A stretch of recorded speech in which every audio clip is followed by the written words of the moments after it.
Good evening, everybody. James Hancock here. I'm back to review Season 3 of Dark, and I apologize for the delay. I've been flying all day. I was down in Virginia for my father's 70th birthday. I've been watching episodes in taxi cabs and in airports and in airplanes. It's been a crazy day, so I'm a little, how can I describe it? My brain is completely, totally fried, A, from the travel, but also from this monumental, colossal, ambitious, mind-expanding, this season kind of destroyed my brain in the best possible way. It was around episode 6 or 7 where I just thought that my head was going to explode, but I was having the world's greatest time, had the world's biggest smile on my face. But it's been a very long day, so I'm going to go ahead and just dive right into things. I think Dark Season 3 is the best evidence around right now that grand, ambitious, original storytelling still exists in film and television.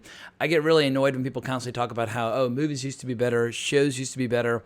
And, I have eras that I like more than others. 1971 is my favorite era of filmmaking. But I feel like if you look long and hard, you can find in any era evidence of superior storytelling. And when it comes to narrative complexity, rich character development, awe-inspiring spectacle, I really can't think of any show or movie that can match Dark over the last couple of years. But I will admit that throughout Season 3, there were times where I started to worry that this show was not going to manage to stick the landing. And I'm kind of in awe that the show managed to wrap things up as powerfully as it did, because Season 1 was so good, and then Season 2 had been such an incredible expansion upon that original idea.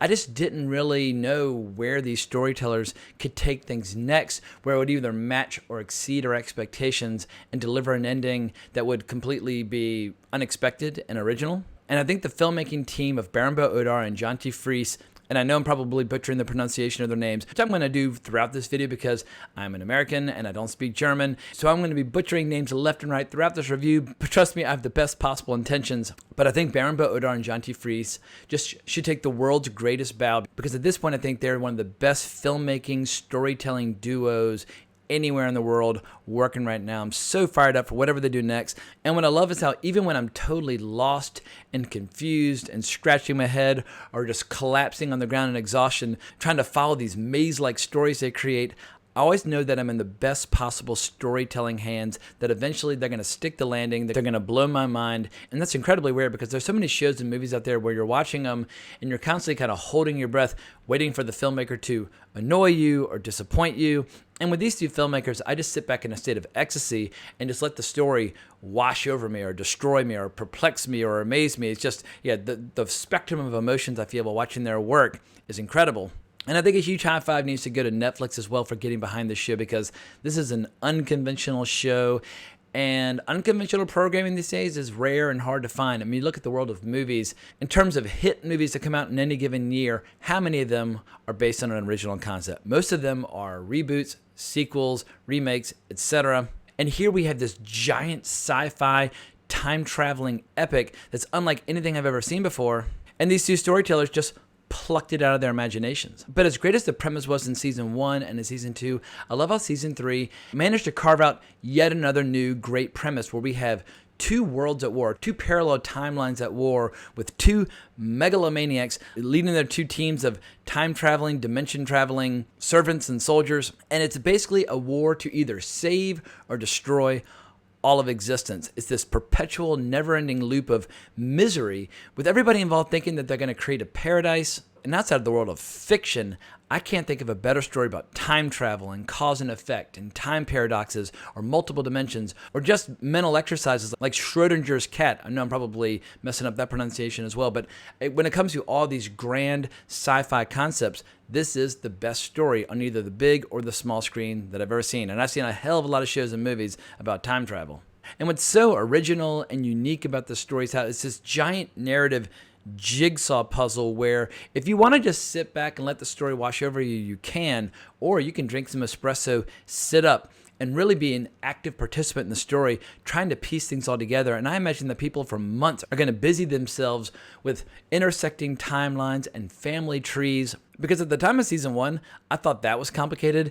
Season 1 pales in comparison to Season 3 because As I mentioned before, episode 6 starts building towards this crazy crescendo where I can just feel my mind like, I felt like one of those characters in Fist of the North Star where you touch them in the wrong place and all these veins and things start popping out of their heads. The only downside was that it was so complicated. I kept pausing to take notes because I didn't want to lose track of all the various storylines. And then as complicated as episode 6 was, episode 7 might be the most complex episode of television ever written because it's jumping around between all these different time periods on 2 separate planets. And it's almost a cosmic joke on someone like myself where I'm trying to take notes and keep track of everything that's going on. But what's great is how if you set aside all the detail and all the incredibly intricate plot structure, but what's great is that no matter what's going on is that the emotion is never neglected. I mean, when you're watching movies and you're watching shows, no matter what reasons you might be watching them for, we're all basically there for the same thing. We want a heightened sense of experience. We want to experience genuine, real, heartfelt emotion. And somehow this show, which is as complex as a finely tuned watch, somehow in spite of all the mathematical complexity of the storytelling, it never loses sight of all that emotion. You could make a case for this being one of the best shows about true love over the last couple of years, even though on the surface, it's just a straight up sci-fi thriller epic. But in the end, what I love most about this particular season is how it's this classic lesson about how in a quote unquote war of light versus shadow, which is a pretty familiar scenario in a lot of shows and movies. And I should pause real quick. This actually might be considered kind of a mild spoiler. So if you're not interested in spoilers, bail out now. But what I like is how in this traditional battle of light versus shadow, both sides are wrong, and both sides naturally assume they're in the right. Both sides want to create a paradise. Both sides think they have the moral high ground. Both sides have moral certitude, and all they're doing is creating a cycle of misery and destruction. But what I thought was so incredibly uplifting about this tale is that ultimately it's a story about severing that knot, breaking that cycle of perpetual damnation. And I just found my emotions and spirits soaring as we reached the final episode of this grand 3-season saga. So now that I've got my general impressions out of the way, like I said, I'm going to be breaking down this season into my likes and dislikes. I'm going to start with my dislikes because there are almost none of them, and I'll get them out of the way really quickly. I guess if I wanted to be really tough and critical and rigorous, I would argue that there were so many subplots and so many characters this season that inevitably, and this cannot be avoided, a lot of the characters, a lot of whom are really important characters, kind of got lost in the shuffle. And over the course of the season, I think if you talk to any fan of Dark, they're going to give you a completely different list of characters that are their favorites. But hopefully, no matter what kind of fan of Dark you are, some of your favorite characters got to have some great hero moments in this particular season. But I found it really tough to stay completely equally emotionally invested in each individual subplot. And also early on in the season, I did find it a little difficult at times, sometimes to remember which version of Marta from the other world I was following because there's 2 different versions of the young Marta. I basically started calling them Marta 1 and Marta 2 because you've got the Marta that grabs Jonas at the end of season 2, who has a little bit of experience, and then you've got the really young, innocent, naive one who needs to be brought up to speed. But apart from the difference in hair length and a few scratches, they're at roughly the same point in their lives. But once again, if you're sitting up and paying attention, you won't have a problem. And then my last criticism of the show is that at times I was worried throughout this season just because the episodes were pretty long. It's a tough season to binge, but I was worried that the season was going to be a disappointment. Ultimately, all those concerns proved to be needless. But I wouldn't necessarily recommend that people sit down and watch all 8 of these episodes back to back. And definitely don't try to watch all three seasons back to back. It would just straight up kill you. But those are all my gripes and criticisms out of the way. So let's dive into my likes/highlights from this remarkable season of television. So these likes and highlights are going to feel a little bit sequential because I was just writing them down as I was watching the season. But one of the big things I liked this season was the new transitions between scenes when we're jumping between worlds. It was almost like the show or the audience was making the jump to hyperspace through different times and planets. Because after the first few episodes, the show doesn't necessarily feel the need to constantly remind you when and where you are. And so sometimes when you see that transition, it just helps you remember, okay, we're going to another world now. But as always, and this has been one of the strengths of the show since season 1, but the split screen storytelling with montages, with music, they're always great. And sometimes they're better than others. But they're incredibly moving, and I love how, for a show that's as complicated as this, it gives you a chance just to sit back and relax and enjoy pure visual storytelling. You're not trying to keep track of everything. You're just getting to enjoy these quiet, more often than not, melancholy moments with all the characters. And what I really liked in this is how we're used to seeing side-by-side comparisons to the characters in different eras, but now we're seeing side-by-side comparisons of the characters between different worlds, like the character Ulrich. And for someone like myself who's a bit of a nut about story structure, I was just in hog heaven. But what I thought was very wise about the show is that they started with a very quiet episode. It's basically an origin story for the new Marta in the other world. And it's essentially a parallel episode to the first episode of season 1, where it's a retelling of the missing child story with very similar shots, very similar beats. Instead of Ulrich sneaking out of bed with Hannah in the morning, we see that it's Magnus and Franziska, and it's Franziska going out the window. But I love how Franziska now, she's the one who's deaf, and her sister Elizabeth, she can speak. This second world is very similar in many ways, but has all these little interesting subtle differences. But obviously the big key difference in this world is that Mikkel never went back in time, therefore he never gave birth to Jonas. So while Jonas recognizes pretty much everybody in this world, nobody recognizes him because he does not have a counterpart in this world. But if there's one constant in the universe, it's that Ulrich is a cheater and likes to cheat on whoever he's with. And so we see that in this world, not only has he gotten together with Hannah and is expecting a child, he's cheating on her as well with Charlotte. Or I guess the German pronunciation of Charlotte's like Charlotte, but anyway, I can't speak German. In America, we call her Charlotte. But it's all these relationships that give the show so much heart, no matter how crazy the story becomes. And I never get tired of hearing the line between Marta and Jonas where they say, "We're a perfect match. Never believe anything else." I'm not a natural romantic by heart, but man, every time I hear it, it just makes me want to weep with joy. But as great as the show is about love, it's also a show about sex and screwing and lust. And there's all sorts of interesting details there as well. I wouldn't say the show's ever been excessive when it comes to nudity, but it whips it out here and there. And one of the wildest scenes this season, we see Claudia and all of her friends back in the 1950s looking at this black and white porno mag, talking about whether or not they've ever seen a man's penis, and Claudia offers her insight on the penis that she's seen. I find all that stuff to be absolutely hysterical. But if you're going to have some sex in the show, it's good to balance it out with some violence as well. And this season might be the most violent of all three, because while the shock of Ulrich going after Helga in the 1950s in the first season shocked me the most, you have so many intense hardcore scenes this season. One of my favorites is when Katarina back in the 1980s is chasing down her mother, trying to get her key card so that she can try and free Ulrich, who's now the aging inspector in an insane asylum. And she's fighting with her mom saying, "Mom, stop it." And they start beating the crap out of each other with rocks. And I love how these shots are echoing the scenes of Ulrich going after the child in season 1. And we get yet another echo of that, and probably the most traumatic and dark and just terrifying scene all season, where Elizabeth, after the apocalypse, comes home to her trailer. There's somebody there trying to rob her food. He smashes her head against the wall and ties her up. And you can tell he's about to rape her. But then Elizabeth's father, Peter, comes home, tries to defend her, but fails. And it was like that scene out of Saving Private Ryan with the slow knife coming in. This assailant is just slowly but surely pushing in a knife, and Peter can't do anything. He's just not strong enough. And we see the knife slowly coming in and then slowly going into his neck. And then, of course, Elizabeth gets some great revenge and ends up beating her father's murderer to death with a fire extinguisher. But no one will criticize this show for a lack of violence and brutality. And I was just in awe of just how hardcore this season managed to be.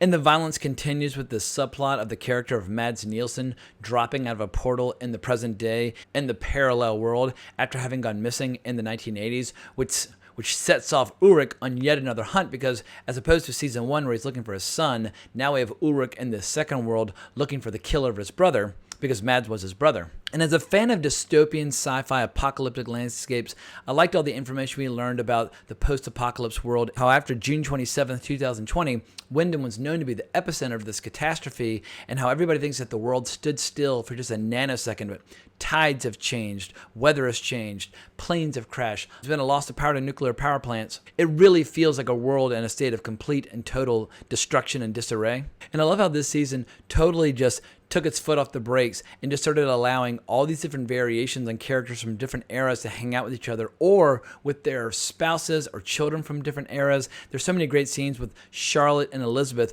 who are both each other's daughter, traveling around together in 2053. Or when we see how Bartos, way back in the distant past, falls in love with Hannah's child, who was born in the 1950s after she traveled back in time looking for Ulrich. And then, of course, Bartos' child is going to end up being taken to the future where she truly belongs after the middle-aged Jonas, who's starting to melt into Adam, decides to murder his own mother then and there. I mean, once again, my jaw just kept hitting the floor over and over and over again of all these intricate little relationships across different decades. Probably the most bananas version of that is that one scene in the alternate world where we see 4 different versions of Marta all in the same room.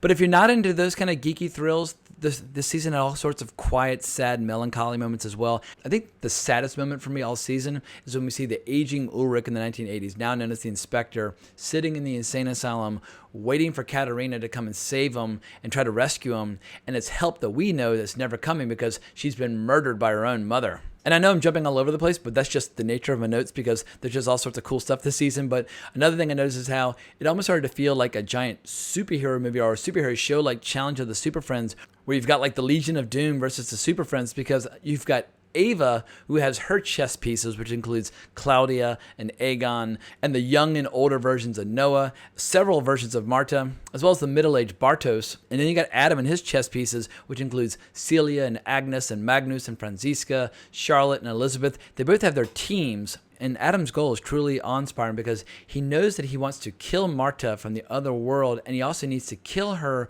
with the baby that's inside her that's been placed there by Jonas. And the only way he can do it, because he thinks that this baby is the origin, that he's going to have to do it with the energy of two apocalypses at the same time. And this is like serious, real deal, supervillain territory. But maybe Adam's on the right track because the child that Marta gives birth to is one of the scariest human beings in history. And this child basically travels in a pack of 3 from different eras, killing and strangling and murdering people in different eras and different worlds throughout this entire season. And there's so many double crosses throughout the season. Nobody can really trust anybody. I feel like Jonas gets taken advantage of throughout all 3 seasons. He finally starts to get frustrated about people manipulating him. And then, of course, that version of Jonas ends up getting killed by Marta. But I think this season really finds its sweet spot in the 6th, 7th, and 8th episodes. I was enjoying the season up until then, but I was starting to worry that it would kind of disappoint in some ways. But 6, 7, and 8 just absolutely melted my brain, had it oozing out of my ears.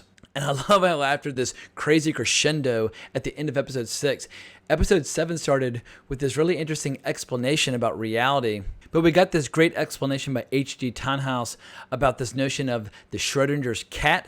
And it's a way of explaining how multiple realities can exist simultaneously, because you have a situation with a box where a cat's about to die because there's poison that can be released due to a decaying piece of radioactive material.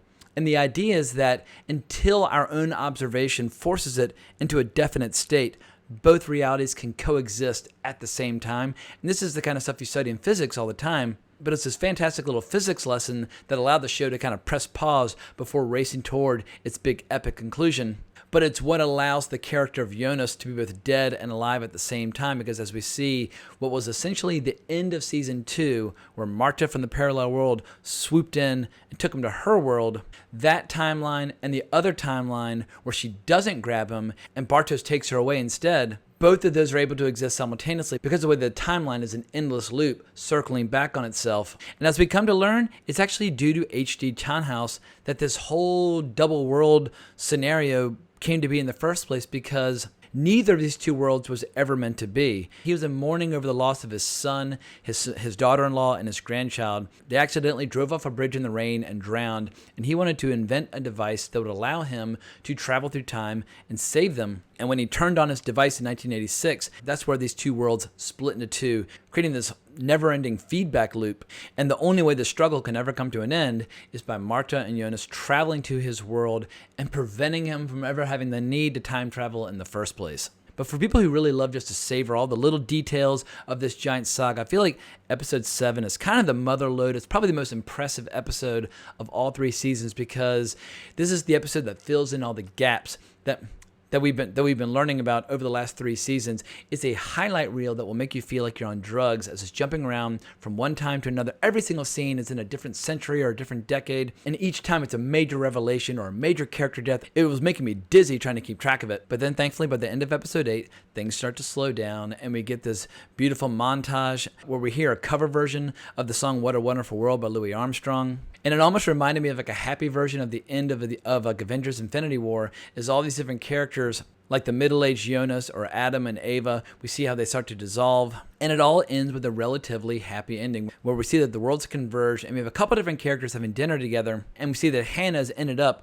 with the cop who has the funky problem with the eye, who never quite gets the chance to finish the story about how he hurt his eye in the first place. But we see that they're expecting a baby. And the story draws to a close with her saying that she thinks Jonas is a beautiful name. And I have no idea how other people feel about the conclusion. I found the conclusion to be very emotionally satisfying. But I'm probably going to have to go back through and watch season 3 for a second time before I really know how I feel, because I've seen season 1 and 2 twice each, and I feel like I needed to do the same for season 3 as well. And I feel like in the days and weeks and months to come, the hardcore Dark fans are probably going to form like the world's greatest drinking game out of this show, because I feel like you could create only a couple rules, like anytime 2 versions of the same character are in the same scene at the same time, you have to drink. Every time there's a time jump, you have to drink. But I feel like we're only at the beginning of Dark becoming this giant cult classic television phenomenon.